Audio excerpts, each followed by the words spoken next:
नमस्कार,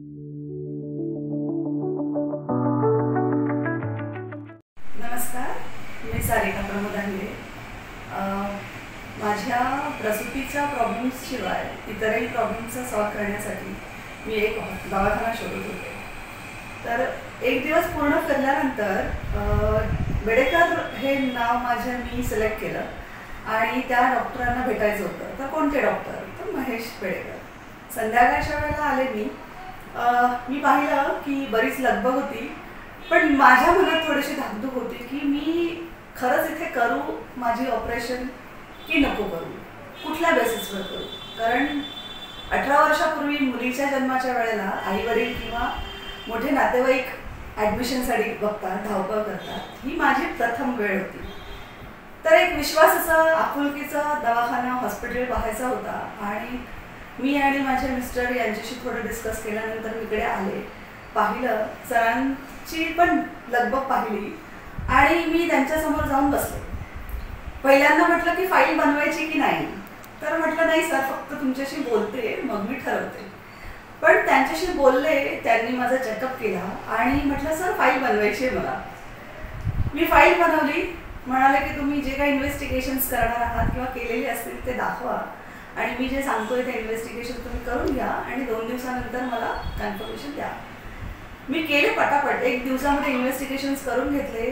काही सोनोग्राफी असू दे, एक्सरे असू दे, केले, ब्लड रिपोर्ट्स केले, मिस्टरांशी बोलले आणि आम्ही इथे तिसऱ्या दिवशी इथे आलो. तिसऱ्या दिवशी आल्यानंतर काही आर्थिक गोष्टींबद्दल बोलणं झालं आणि सर्जरीबद्दल बोलणं झालं. त्यांनी मला खूप कम्फर्टेबल केलं आणि एक विश्वास दिला. पहिले म्हणाले की हे होऊन जाईल, काही काळजी करू नका, होतात, लॅप्रोस्कोपी असेल, काही असेल, पण छान होऊन जाईल, तुम्ही या. तारीख ठरली 20 नोव्हेंबर. 19 तारखेला मला ॲडमिट व्हायचं होतं. मी आले इथे. डॉक्टर अमन असतील किंवा नर्स असतील किंवा सिस्टर्स असतील, रिसेप्शनिस्ट असतील, तर सगळ्यांनी मला जो सपोर्ट केला, जो आपुलकीची जाणीव दिली, जे काही चौकशी माझी केली, जो काही त्यांनी मला फॉर्म भरून घ्यायचा होता, ती पूर्ण माहिती घेतली, खूप मला कम्फर्टेबल केलं आणि मी माझी माहिती मोकळेपणाने दिली आणि म्हटलं की नाही, आता मी इथे ॲडमिट होते आणि माझी सर्जरी होणार आहे. पूर्ण कॉन्फिडेंटली मी इकडे आले होते, कारण इथला स्टाफ आणि डॉक्टर आणि त्यांची जी लगबग होती आपलेपणाची, त्यावर मी पूर्णपणे झोकून दिलेलं की नाही. मला एक विश्वास होता की मी इथून बरी होऊन जाणार आणि माझ्यामध्ये काहीही कॉम्प्लिकेशन येण्याची शक्यता अजिबात नसणार आहे. जे तुम्ही सांगाल ते मी करणार आहे. त्या पद्धतीने मी त्यांना पूर्णपणे झोकून दिलं आणि मी निश्चिंत राहिले. ऑपरेशन झालं. ऑपरेशनच्या आदल्या दिवशी असू देत किंवा रात्रीचं असू देत किंवा पहाटे, या वेळेला आपण अशी तयारी करायची आहे. तो जो स्टाफ होता, प्रत्येक नर्स असू देत, सपोर्टिंग स्टाफ असू देत, हेल्पिंग हँड असू देत, त्या सगळ्यांनी मला व्यवस्थित सांगितलं, आयडिया दिली, मला तशी ट्रीटमेंट दिली. छान बोलत बोलत ओटीमध्ये घेऊन गेले.